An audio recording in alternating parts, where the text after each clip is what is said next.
and welcome to the Accountability Coach podcast, where we discuss proven business success principles related to helping you make more money and work less so you can enjoy having your ideal business and ideal life. And Bachrach here. Today we have a special guest with us who loves to help people get results and knows which habits bring success and results. Blaine Oelkers is a TEDx speaker and leading authority in personal implementation and consistency. He is America's only Chief Results Officer. He's a habit master with documented streaks of 1,485 days in a row and counting. Blaine graduated from Purdue University and Stanford University's Social Entrepreneurship program. He's co-authored 3 books. He's powered by Selfluence, which is a personal development and training company. And I know he is super excited to share with you ways that you can take control of your life by taking control of yourself. Well, welcome, Blaine. We appreciate you joining us. Hey, Ann, thank you so much for having me on. I just want to start off by saying thank you for taking the time to put these podcasts together, put these shows together, and put them out there online for people. I've been studying your stuff for a while, and you have a lot of content, a lot of episodes, so honored to be on. But you're also, what I'm seeing is you're creating a kind of results ripple, right? And so I believe your stuff is going to actually touch lives not yet born because it's out there online for people. Your stuff is very like search friendly too, so you kind of know what you're doing. But happy to be here and look forward to adding some value to the listeners today. Well, talking about results, you're called the Chief Results Officer. So I'm curious, what are the specific habits that we need to implement that will consistently bring us successful results? Your thoughts on that? That is a great question. And so I've been a Chief Results Officer for a long time and kind of put together, I like to call them results machines. And so results machines are the things that you can kind of turn on like a machine, and then it runs for you constantly, kind of bringing you steadfast, move the needle, type of results. And so there's a couple of them. So let's unpack a few. The first one is I never like to let a day end without planning the next one. So next day planning is super, super key. And if you're not doing it, at a minimum, you should make a little list of the top 1, 2, 3 things that you want to do, the next day. But it's key that you plan your day. I often tell people, if you walk down the tarmac and you get on an airplane and you peek in the cockpit and there's no pilot, and you sit down and then the flight attendant comes on and says, you know what, we don't have a pilot today. There's not going to be a pilot. There won't be a pilot at all. How long are you going to stay on that plane? Not very long. Well, that's what you're doing every day when you get up and you don't have a plan, right? So you need a plan, and you're kind of the pilot of your own plane. You don't want to get hijacked into somebody else's plan, which you will if you don't have a plan. So I would say next day planning, really key, basics, fundamental. The next one would probably be some type of morning routine. And maybe every morning that can't be, an hour of the perfect stuff, but some kind of morning routine where you gain a little momentum, you get a few things done, especially maybe 1 or 2 for yourself, put yourself in the right frame of mind, try to push out the world, don't jump right into email and those other things, but a good morning routine, some type of weekly check-in, some type of looking at your life on a weekly basis. That brings results, right? What kind of gets measured gets managed. So I think that's really big. Getting a mentor of some type, I think is super helpful, and connecting with that mentor. But the number one results machine is Ann's favorite topic, favorite thing, and that is what I call action accountability, some accountability for your actions to someone other than yourself. Now, this is I work with a lot of mastermind groups, and basically that's what I'm doing is I'm setting up systems of accountability for actions to someone other than yourself. Now, you could be super self-disciplined and really great, person with willpower and all that. Most people don't have that, but if you have that, you can be accountable to yourself. But I find that to be a rare breed. You need accountability to somebody else, and that's one of the reasons why, Ann, I like a lot of your programs and I think you're the accountability pit bull. I think so. You're doing the right stuff. Yeah. Yeah, some people have called me that, Blaine, the accountability pit bull for sure. Okay, so great. So we have some really great ideas under the results machines. Now, you talk about the 30-minute hour. Is it really possible to get an hour's worth of important activities done in just 30 minutes? And if so, I really want to know how. Yes, so it is possible, and I started using a lot of this stuff, and I set up a company called Selfluence, the art and science of influencing yourself. And I think kind of God's put me on the earth to help people take control of their lives by taking control of themselves. But all this stuff we say kind of like powered by Selfluence, all this stuff like this 30-minute hour, how to get an hour's worth of stuff done in 30 minutes. It's stuff that you already know how to do. You don't need anything else. You know how to do it. You've already done it, actually.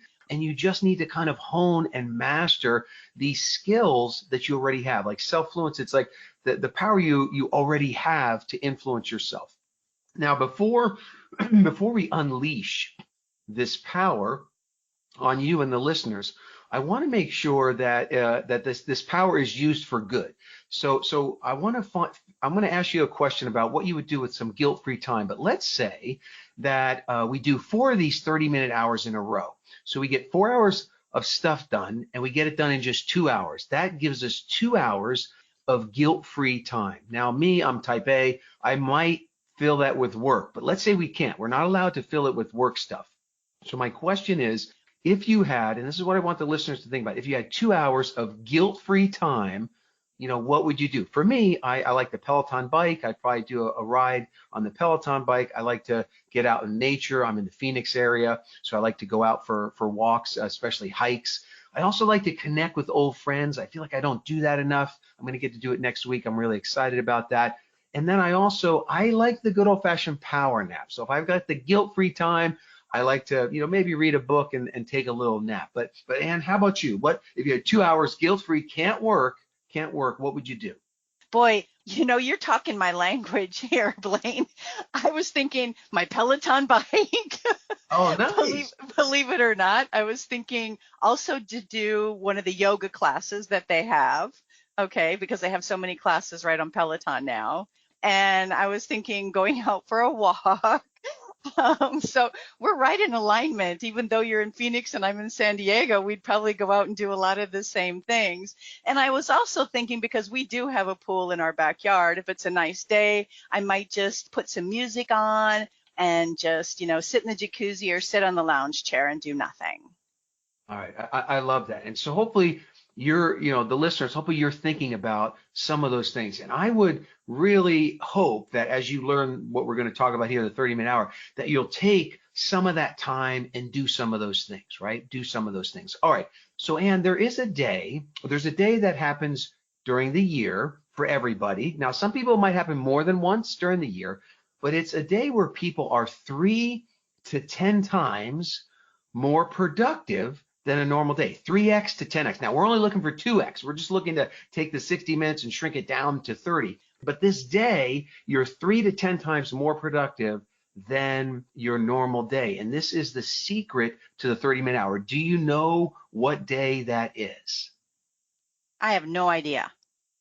No idea. All right. So now it's going to be very self-evident as you figure this out. But so what I want people to remember is 30-minute hour, but then remember this day. It's the day before vacation, right? So think about this. The day before vacation, people are 3 to 10 times more productive than they are on a normal day. And so we're gonna unpack it, because I created a little acronym so you can remember this power. So you're gonna think 30-minute hour, day before vacation mode. I have a little sign in my office here to remind me, day before vacation mode, and then it's PDF.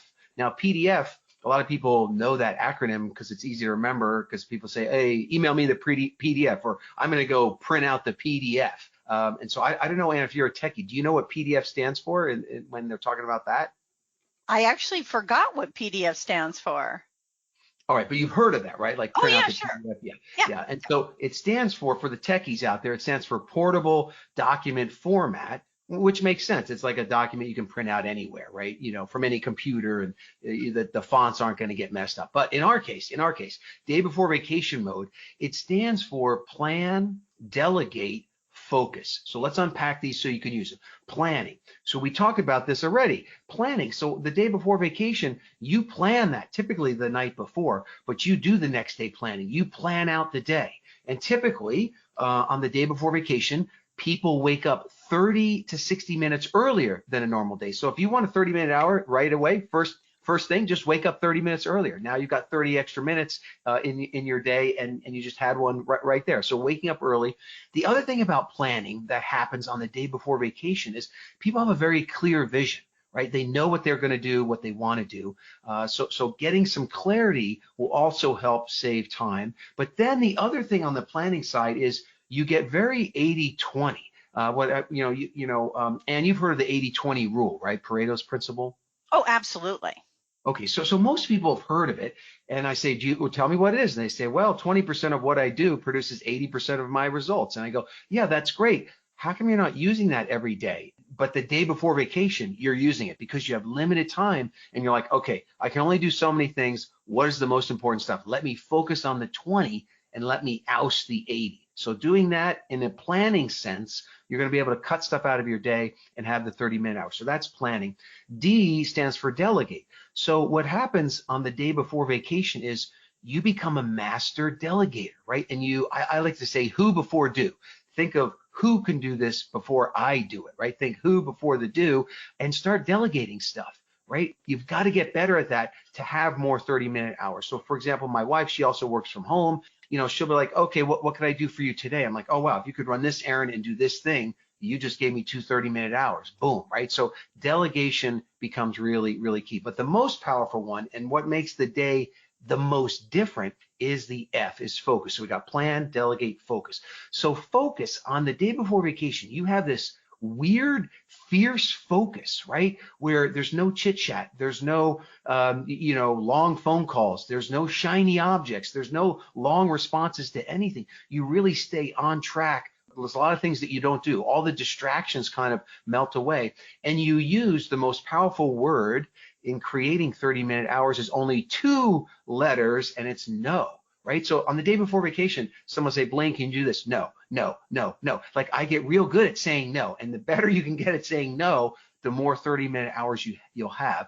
The other thing about the focus is that it's very on schedule. So on the day before vacation, you're very scheduled. Like you'll say, okay, you'll use timers even. So people, one of the highest use of timers is the day before vacation, where you say, look, I've only got 30 minutes to do this task, and I'm going to set a timer and I'm going to make it happen. You also keep things on schedule, but you also look to shrink your schedule. So for example, somebody will say, Blaine, can we meet for an hour to do this? And I'll say, can we do it in 30 minutes? And 9 times out of 10, they'll say, yeah, let's do it in 30. If not, then they'll say 45, then I shaved a little time off it. But starting to compress time in your schedule and by using timers. The last part of the focus is that on the day before vacation, people become tasking masters. And there's 3 types of tasking that you crush the day before vacation that you can use to create these 30-minute hours. And that's single tasking, multitasking, and batch tasking. So single tasking, that's where it's something only you can do, and you have to like shut the world out, and you got to go after it, and you got to get that thing done. So I know, like, let's say I have to write an article, and if I was going to spend an hour writing that article, if I instead would give myself 30 minutes of total focus time, I can do an hour's worth of work in 30 minutes by total focus. Now, what does total focus look like? That means my phone's in airplane mode. There's no rings, dings, or bings. There's nothing on my schedule. There is no way to interrupt me in any way. All the web browsers and email stuff, it's all shut down on the computer. It's just me and the keyboard, and me and the keyboard, and we're getting that thing done. So single tasking with shutting out all the distractions, you can get an hour's worth of stuff done in just 30 minutes. So you got to create those iron cage around that time. So that's single tasking. The second one is multitasking. Sometimes gets a bad rap, but multitasking is where you do 2 things at the same time without sacrificing the quality of either one. So for example, in the day before vacation, I'm getting in the car. I know I have 30 minutes. Instead of rocking out to 80s music, which I normally might do, on the day before vacation, I'm saying 30 minutes. I can get these 3 calls done, 10 minutes each. Let's go. Boom, boom, boom. And so you're using that time where you can do 2 things at once. I like to exercise, but I also like family time. So how can I merge those 2 together? Our family, we played tennis. So that was kind of our way to merge those things together. Or, you know what? I need to get some exercise in, but I need my daily dose of Ann. So what do? I work out and listen to one of the podcasts, right? So you're looking for ways wherever you can do 2 things. When you're doing chores, when the hands are busy, but the mind's not, there's a lot of times that you can do that multi tasking. And then the last one is batch tasking. So day before vacation, you batch everything together at a necessity, but you should do more of that in your daily life.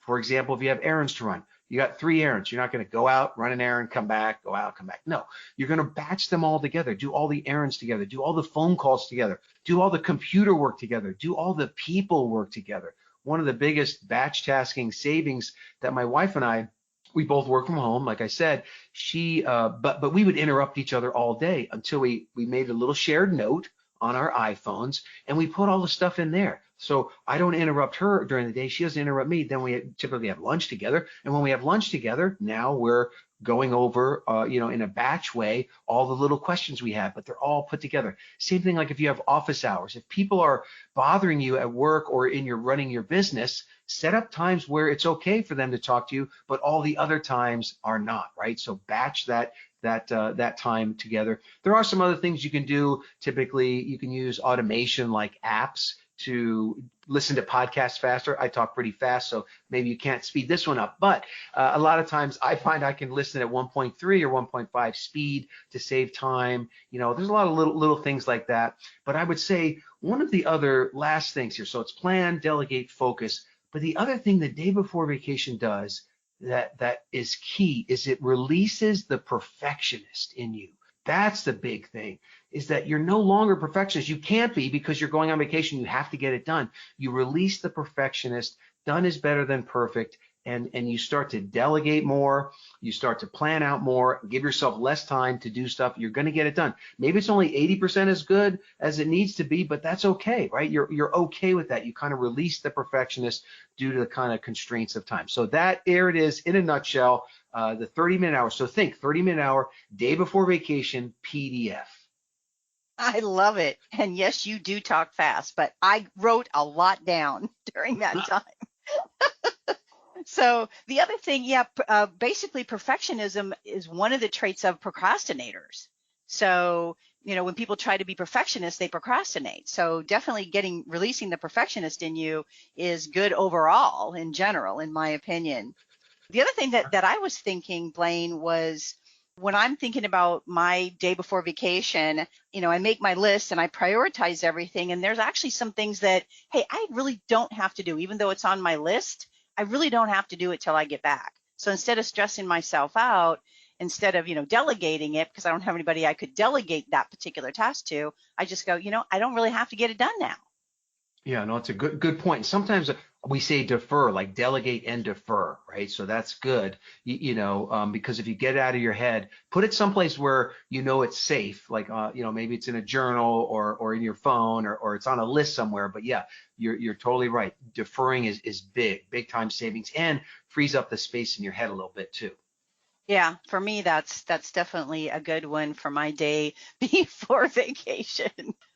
I believe that we can change a habit the first time we decide to, and it doesn't have to take 21 days. How do you suggest we create new habits in 21 seconds instead of 21 days?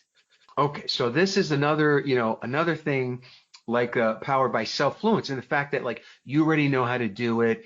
You're a habit master.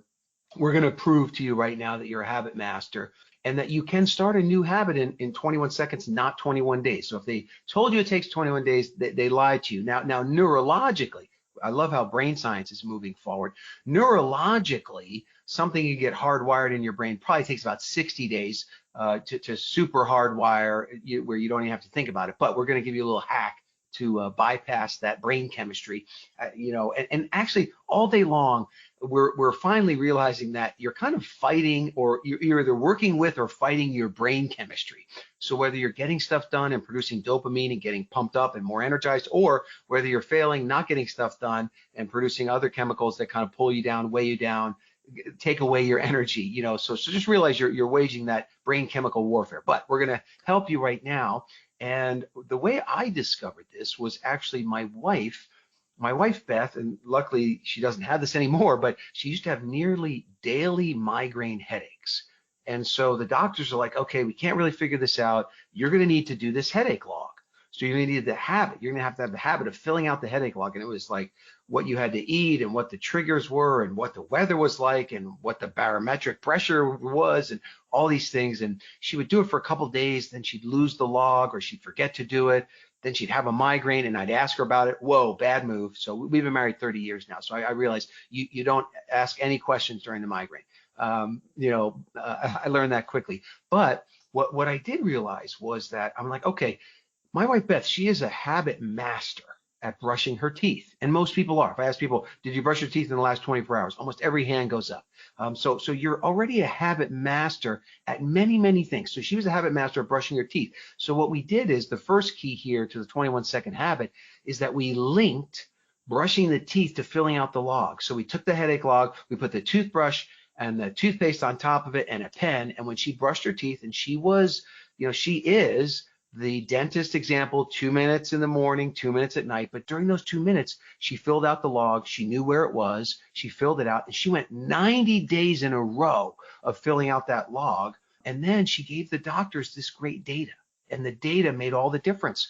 So anyway, got the right medications, did the right shifting. Now maybe she has a migraine once every couple months. It's a beautiful thing. But the first key is habit linking. So you're linking to some habit that you're already a habit master at. There's a second key to make sure you do it. And for me, I'll share a story about myself. Once I discovered that, there were two things I wanted to do every morning. I wanted to do this Bible app I have, and then I wanted to take a mind shower. So, I wash my body every day, but I thought, you know what? I got a lot of head trash from the news and social media and family and friends who don't understand what kind of business I am or what a chief results officer is. I got a lot of head trash coming in every day, but I'm not washing that out. So I wanted to take this mind shower, and I wanted to wash that out every single day. So I thought to myself, all right, step one, habit linking. What could I habit link to? What do I do first thing in the morning? And for me, I realized, and maybe this is most people, but I pick up that cell phone, my smartphone, my iPhone. I pick up my iPhone every single morning. First thing I do. Sometimes the alarm's going off on it. That makes me pick it up. But many times I wake up without the alarm. But that's the first thing I do.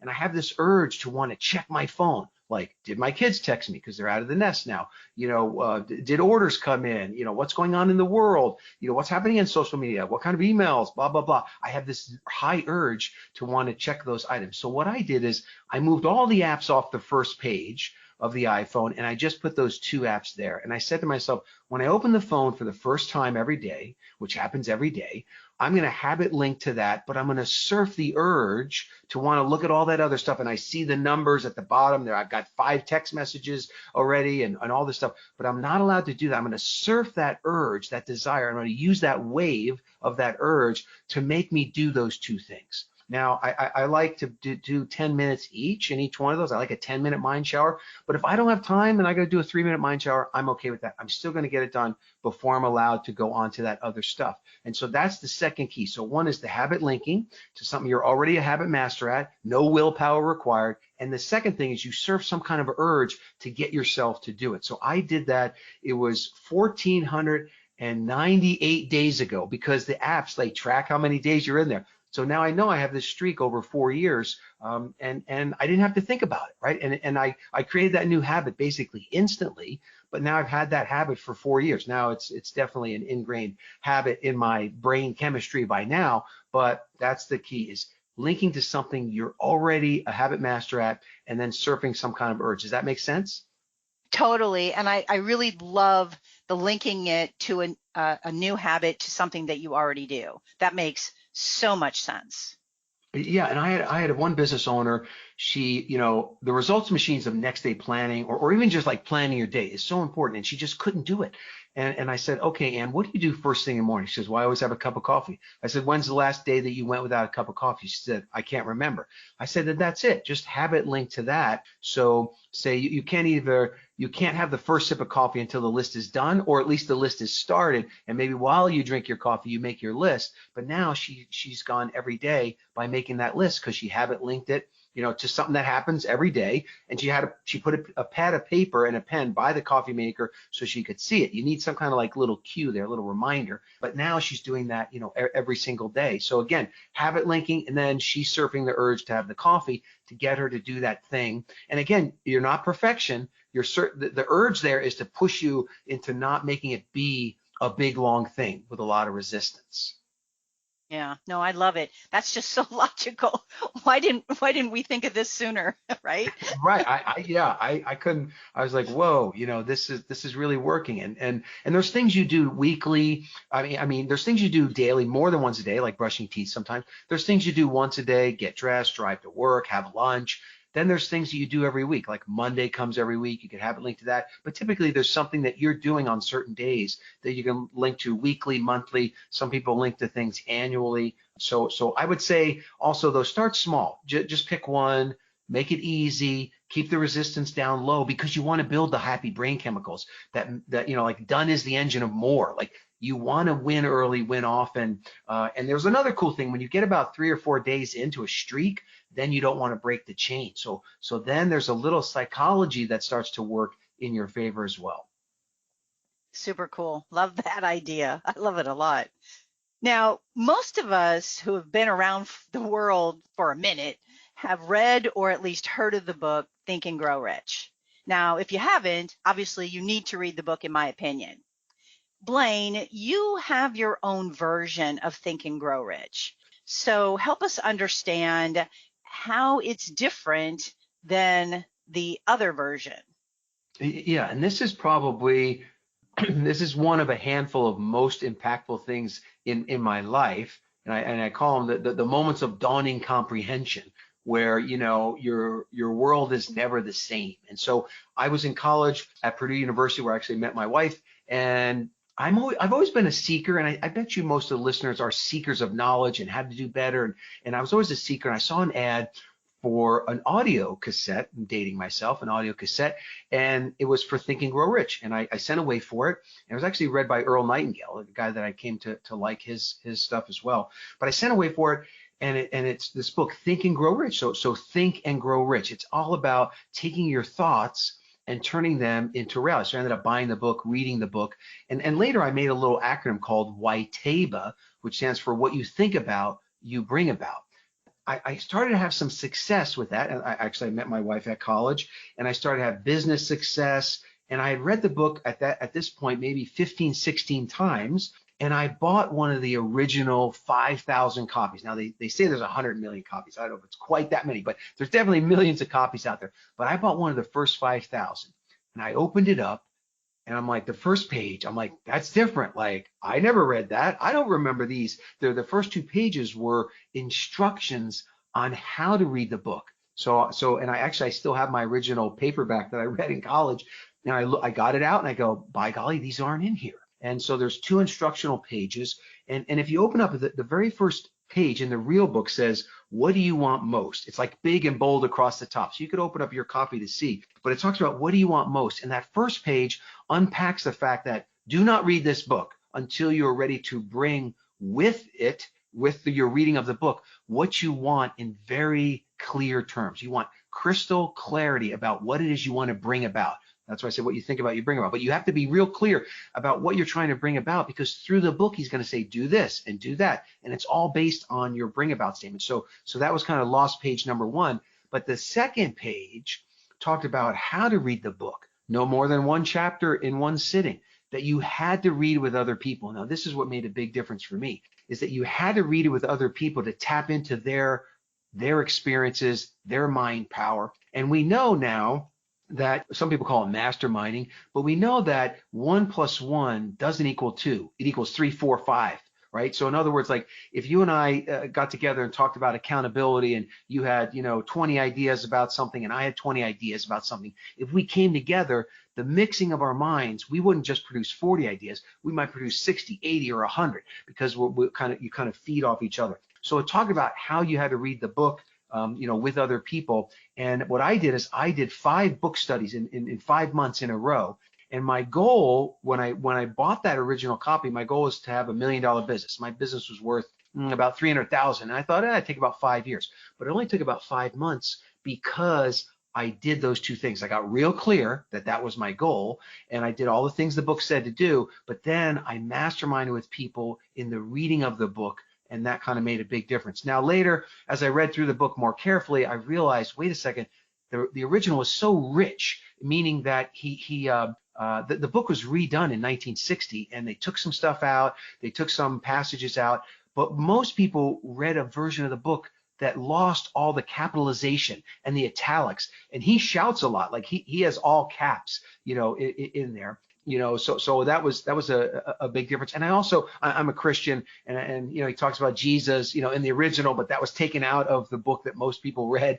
So I noticed a lot of details like that, and I couldn't get the original anymore. There's one gentleman was selling it, he passed away, and then I couldn't get it anymore. So like you opened this question with the fact that I couldn't get the original anymore. So for people that I was working with, so what I did is I checked, and luckily the original Ralston House version of the book was in the public domain. So I was able to get that original thing with all the bolding and italics and everything. I was able to get that, preserve all that, and then add in my own guidebook. By this time I had written a guidebook for it, and then I had also done all these book studies. So I had like an intro chapter, like a beginning of the chapter and an end of the chapter, like a book study. So you could either do it on your own, or more beneficially, you would do it with other people, right? So anyway, that's the version of the book that I ended up creating. It's kind of like 3-in-1.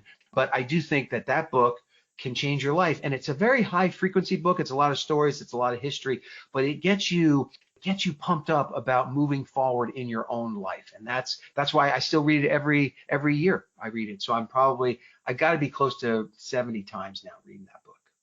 Yeah, some books that have such an impact on our lives are so worth reading again and again and again, just to apply different concepts or different thinking to them and getting even better results. So that's super powerful. And the other thing I like about the book is when you're reading, if you know you're going to read and read and read, is use 2 highlighters.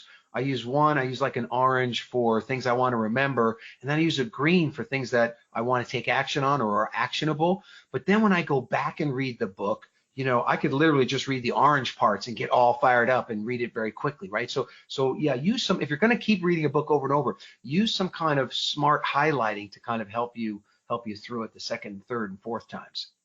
That's really smart, because I do highlight when I read, believe it or not. I always have for some reason, but I've never thought of the concept of changing the colors for different things that I'm looking at highlighting. Yeah, and Think and Grow Rich, it's more, he says this in the beginning, it's more like a textbook than it is a novel. So it is more of a, do this, do that, and it's kind of giving you a lot of things you could do. Yeah, that's a really great idea. Now, if you could distill all of the personal development down to a single sentence, what would that be? I mean, for me, it's the 7 simple words. What you think about, you bring about. That Waiteva is that's the thing that I think people, in self-development, they underestimate the power of their own mind and their ability to influence themselves. So what you think about, you bring about. So Waiteva, what you think about, you bring about, and what you think about is important. So guard that, guard the inputs of your life, like not only what you think about, but also the people you hang around. All that is very influential to you. So what you think about, you bring about. Always take action, always be moving. You can't, there's a famous quote about, you can't steer a parked car. Keep moving. That's how you learn. That's how you grow. And so that would probably be my biggest distillation. And I will say that my favorite mentor, and I'm not sure if you know this person or like their stuff, is Jim Rohn. Do you know Jim Rohn? Have you ever studied any of his stuff? Oh, absolutely. Okay, that he's had the biggest impact. I got to share the stage with him a few times, got to know him, and I would say if people are looking for deeper self-development stuff, that would be the thing. And I listened to his Power of Ambition, back to audio tapes. I listened to that thing so many times that the tape started to wear out. Now you can get it on Audible, but The Power of Ambition was another great program that really kind of changed my life. Yeah, Jim Rohn has a lot of great content as well, for sure. Is there anything else that you think is important for us to know or do? Well, I think just, keep taking action, and realize that the power you have to influence yourself is really big, but you gotta keep pouring in the positive, especially in this world today, hyper connected, crazy news and social media and all that stuff. Don't underestimate the power of tapping into things like this, like Anne's podcast, pouring in the positive. The solution to pollution is dilution. You got to dilute that stuff down and stay around the positive people, because in the end, what you think about, you bring about. And what's funny, not funny, it's almost tragic that people don't realize that your thoughts end up dictating or creating the reality that you end up living. So for example, if I told you, Ann, I'm sorry, but today's going to be like one of the worst days of your life. I'm sorry about that. And then you're almost hit by a car. And then you say, Blaine, you're right. I was almost killed by this car. I'm all stressed out. I feel terrible. I'm scared of everything. Right. Now, in the same day, if I said, Ann, today's going to be one of the best days of your life, and you carry that thought, that intention for the day, you're almost hit by the car. You come back and say, Blaine, I am so happy. I'm saved. I don't know. God still has something for me because I'm still here. This is the best day of my life. The circumstances were the same. It was the way you interpreted that. That's what makes the difference. And it's that thought and how you start the morning and what you think about, you bring about. But it's your intention and that thought that makes all the difference. Jim Rohn, I stopped worrying in life when I got this quote from Jim Rohn. It's not what happens that determines your life future. It's not what happens that determines your life future. It's what you do about what happens. And you always have that chance to respond, and bad things are going to happen and good things are going to happen. But it's that thought that you had before going in and then how you respond that makes all the difference. So if I can leave anybody with anything, it would probably be that. That's amazing. I mean, we could we could go on for hours on that subject, down that path, for sure. Tell us, how can we get a copy of your version of Think and Grow Rich, and how we might be able to get in touch with you? What's the best way? I mean, the easiest thing is I did a TEDx talk where I talk about why TABA. The easiest thing is just to get a copy of that, and then we'll be connected. It's very easy. Just go to BlaineTEDx.com, BlaineTEDx.com. You can opt in for that. We'll be connected. You'll get to know a little bit about me. Then you can reach out to me, and if I can serve anybody in any way, happy to do it. And I can get you a copy of the book or anything from that. Amazing. Well, I appreciate you sharing your very valuable time. And I certainly got a lot of ideas, and I'm hoping that everybody else did too, and will take advantage of at least one of the ideas that you shared to help them be even more successful and get even better results from the Chief Results Officer. My hope for our time together with Blaine Oelkers is that you got value and an idea or two, or even three, that will help you be even more successful professionally and personally.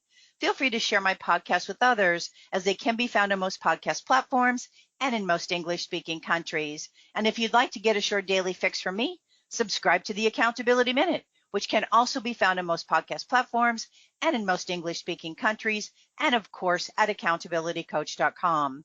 And always aim for what you want each and every day. Until next time, make it a great day, today and every day. I appreciate you listening.